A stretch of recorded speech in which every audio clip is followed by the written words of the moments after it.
Shanghai تعاون تنظیم کے سربراہی اجلاس کے لیے وفاقی دارالحکومت میں فوج تعینات۔ اسلام آباد میں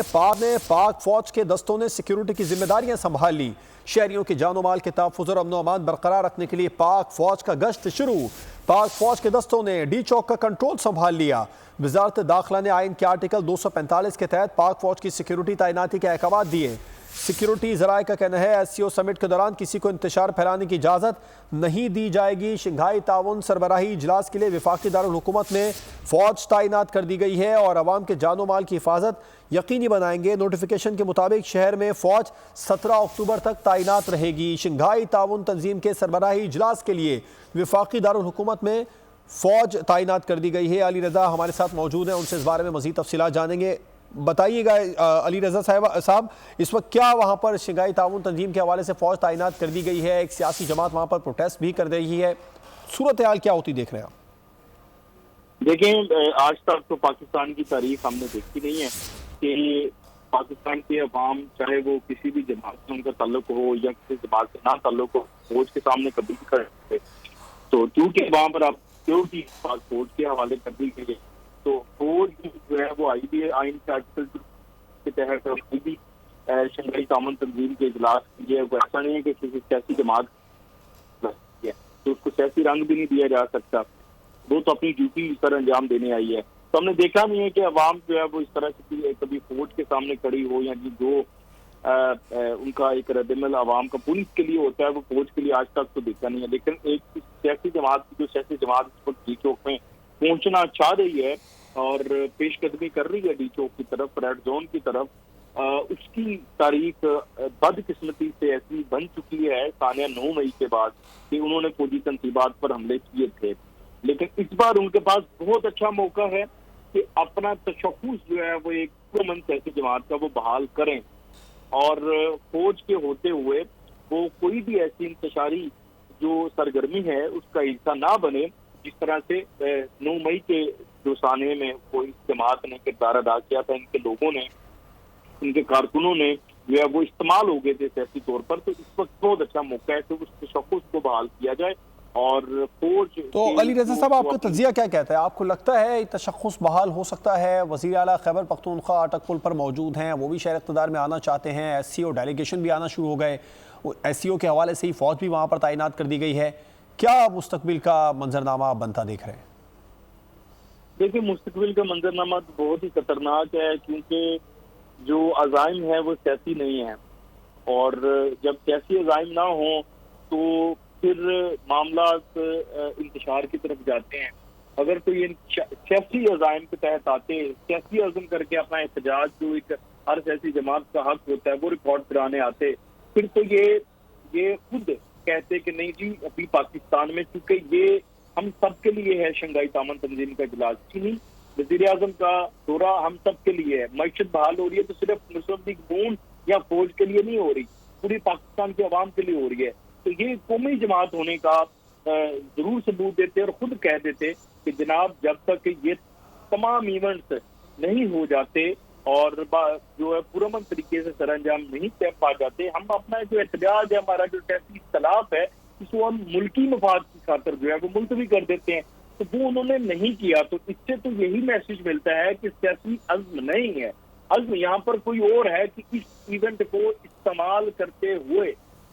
جو اڈیالہ میں عمران خان صاحب بیٹھے ہیں، بانی چیئرمین تحریک انصاف کے، وہ اپنے لیے کوئی رستہ نکالنا چاہتے ہیں اس ایونٹ کو، ریاست کو بلیک میل کر کے کہ ان کے لیے کوئی این آر او کا رستہ نکل آئے، یا شاید ان کے لیے کوئی ریلیف کا رستہ نکل آئے، یا وہ دو معاملات ہو سکتے ہیں نا، وہ اپنے لیے ونڈو کھولنا چاہتے ہیں کوئی ریلیف کی اور مذاکرات کی، وہ یہ بھی چاہتے ہیں کہ ان کے ساتھ فوج براہ راست مذاکرات کرے، تو ہو سکتا ہے کہ وہ ان کا یہ بھی اس کے پیچھے جو ایک موٹیو ہو کہ اس احتجاج کی بنیاد پر، اس احتجاج کے پیچھے چھپ کر کے وہ جو ہے وہ اپنا وہ جو ذاتی ایک موٹیو ہے اس کو پورا کرنے کی کوشش کر رہے ہیں۔ اور لیکن ڈیفینیٹلی ایسا تو نہیں ہوگا، کیونکہ پاکستان کے لیے کئی سال بعد، دیکھیں 14 سال بعد، میرے خیال 2014 میں آخری وزٹ تھا، اس کے بعد یہ وزٹ چینی وزیر اعظم تھا، تو ایسا تو نہیں ہوگا کہ اتنے سال بعد پاکستان کے لیے جو معیشت بحال ہونے جا رہی ہے تو کسی ایسی سبوتاج ہونے دیا جائے، اس کو سبوتاج نہیں ہونے دیا جائے گا۔ پھر یہاں پر میں ایڈ کرنا چاہتا ہوں، صرف کیا نہیں آپ دیکھیں بیرون ملک جو بیٹھے لوگ ہیں جو کہ ہینڈلرز ہیں زلمے خلیل زاد جیسے لوگ وہاں پر بیٹھ کر جو ہے وہ ٹویٹس کر رہے ہیں اور ٹویٹ کر کے جلتی پہ ایندھن ڈال رہے ہیں کہ پاکستان تحریک انصاف کو جو ہے وہ احتجاج کرنے دینا چاہیے. وہ یہ بات نہیں کر رہے کہ پاکستان میں ایسے سمٹ ہو رہا ہے, پاکستان میں جو ہے وہ چینی وزیر اعظم کا دورہ ہے اور جہاں پر وہ سب کچھ ہو رہا ہے وہیں پر ایک سیاسی جماعت جس کی ایک تاریخ ہے کہ اس نے سالہ 9 مئی کی ہے وہ اس کو آنے تو وہ ان کے ساتھ کھڑے ہیں. تو یہ بھی جو انٹرنیشنلی جو چیزیں ہیں وہ لوگ جو ریجن کا اس خطے کا امن جنہوں نے خراب کرنے میں جن کا ایک نام ہے وہ اگر پاکستان تحریک انصاف کے ساتھ کھڑے ہیں تو آپ یہ بھی دیکھ لیں کہ عزم کیا ہوگا, عزائم کیا ہوں گے, موٹو کیا ہو سکتا ہے پھر. تو اب آپ کیا سمجھتے ہیں؟ آپ نے بتایا کہ آپ کو مستقبل کا منظرنامہ خطرناک نظر آ رہا ہے, بالکل واضح کر دیا اسلام آباد میں شہر اقتدار میں پولیس نے کہ کسی کو بھی قانون ہاتھ میں لینے کی اجازت نہیں دیں گے. پھر پی ٹی آئی بضد ہے کہ وہ پروٹیسٹ کرے گی اور کل بھی پروٹیسٹ کرنا چاہتی ہے وہاں پر شہر اقتدار میں. تو کوئی محاذرائے کی صورتحال پیدا ہوتے دیکھ رہے ہیں آپ؟ جی بالکل, عمران خان صاحب ہمیشہ چاہتے ہیں, ان کا آپ شروع سے دیکھ لیں 2014 میں دیکھ لیں پارلیمنٹ پر حملہ کیا ہے,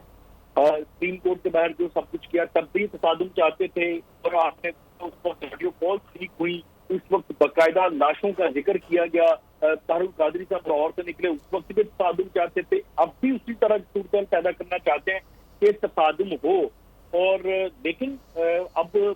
جو ریاست ہے اس نے یہ فیصلہ, کیونکہ ریاست نے سیکھ لیا ہے 2014 کے جو ایونٹس تھے ان سے سیکھا ہے, تو ریاست تصادم تو نہیں ہونے دیگی لیکن ان کے عزائم بھی پورے نہیں ہونے دے گی